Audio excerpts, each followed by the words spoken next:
the legendary, the iconic, the Hall of Famer, future Hall of Famer, Saul Canelo Alvarez, one of the greatest fighters of all time, is locked in preparation for one of the biggest fights, if not the biggest fight of his career, as he's facing off against the boxing wizard, Terence Crawford, in Allegiant Stadium in Las Vegas, on Netflix.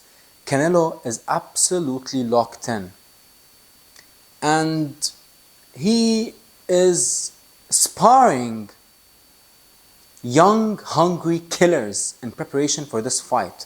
Darrell Valsaint is the name of his most recent sparring partner that he just brought in. Now, what can you say about Valsaint? The man is... I actually watched him not too long ago on Pro Box. I was watching a Pro Box card, and the commentators were talking about this young future standout star, and I see this guy. He fought Orozco, the fighter that Conor Ben fought on his first fight after the lengthy suspension and lengthy PED scandal that he had.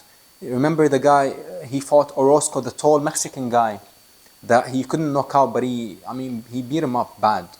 Valsaint actually fought him on Pro Box, and I watched that fight. I was like, you know what, this guy got some talent. And now Canelo is bringing him in for sparring. The man is 23 years old. The man is 13-0 with 11 knockouts. The man is on the rise. And this is what you gotta love about Canelo Alvarez. When it comes to sparring in the Canelo camp, he brings young, hungry, ambitious guys. And this gentleman that Canelo is sparring now, Valsaint, one thing that did surprise me about him, and about the fact that Canelo is actually sparring him, is that I believe he's much taller than Bud Crawford. I believe that Bud Crawford is 5'8.5", maybe, I don't know. But this gentleman, Valsaint, is nearly 6'2", I believe. So I'm not sure what's the thought process behind it, but I think I know why. I think that Canelo Alvarez is prepping for Bud Crawford if Bud Crawford wants to fight him tall. So Canelo is even bringing taller fighters with longer arms who are younger and definitely less experienced than Crawford. No sparring partner of Crawford can be compared to the caliber of Canelo, and no sparring partner of Canelo can be compared to the caliber of a Bud Crawford. And that's what makes the fight so interesting, is because after they both finish their training camp, they're both going to be extremely confident from all the work they put in. But in all actuality, they don't really know, and we don't really know what's going to happen that night. Will Canelo just bully Crawford? Will Canelo knock him out? Will Canelo outbox him? Will it be a close, highly contested fight that ends in a draw? Will Bud Crawford shock the world and stink Canelo and batter him and beat him to the punch? Who knows what's going to happen, really, if you actually think about it. That's why it's going to be one of the biggest fights of all time. And if you're a Canelo fan, you shouldn't be upset when someone picks Crawford. And if you are a Crawford fan, you shouldn't be upset and outraged if someone said Canelo's going to knock him out. That's what makes the sport beautiful. If we're all going to agree that Terence Crawford's going to outbox Canelo, where's the beauty in it? Where's the intrigue in it? If everyone thinks that Canelo's going to knock out Crawford in 6 rounds, what's the beauty in it? Where's the beauty in it? So this is what makes this fight so beautiful and so intriguing, is that you have opinions all over the place. You have pound for pound stars, pound for pound kings predicting that Crawford's going to pull off the upset. You have rising contenders like Hamza Shiraz saying that Canelo will knock out Bud Crawford, even though Canelo hasn't had a knockout in a very, very long time.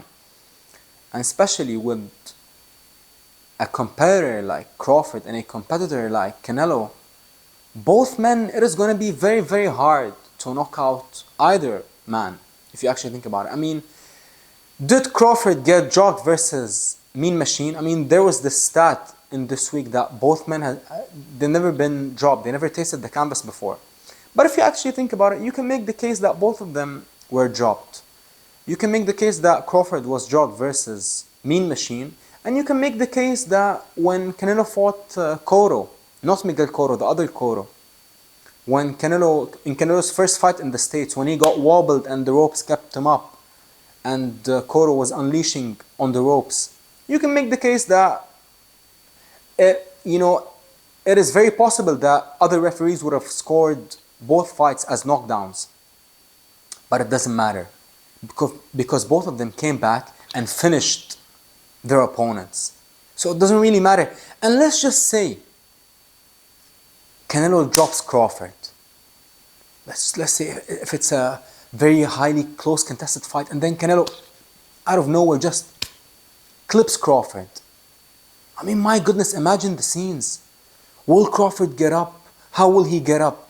Just imagine if Crawford catches Canelo off balance and wobbles him or drops him, even though Canelo, I believe, probably has the best chin in boxing history. Yes, I said it. Even though I'm leaning towards Crawford in this fight, I'm not going to lie. But Canelo's chin. I mean, the term granite chin, iron chin, that definition and that name was made for Canelo's chin. The man has probably the best chin ever. But that is why we love this sport. Because no matter how impossible it seems, in a fight, anything can happen. And even Canelo said it. He said, in a boxing match with small gloves, anything can happen. They all realize, and even Crawford said the same thing before, like everyone realizes the magnitude of this fight and the danger level for both men.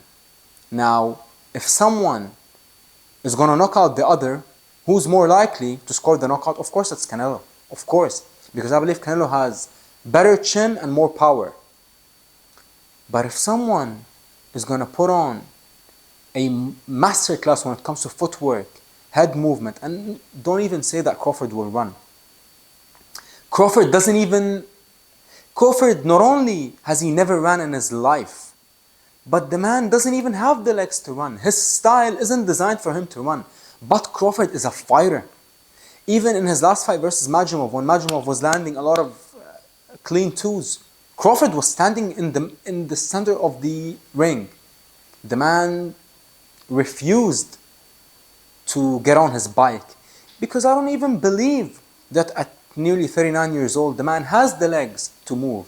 So let me tell you this, both men are gonna stand in the middle of the ring, and they're gonna both prove why they are both legends of this game. And my goodness, just imagine the scenes. Nearly 90,000 people in attendance. Canelo's walkout, Crawford's walkout. They're both facing off. Referee tells them to touch gloves. The moment the bell rings, and they both surge into the middle of the ring, the center of the ring. And that is why we call it the theater of the unknown.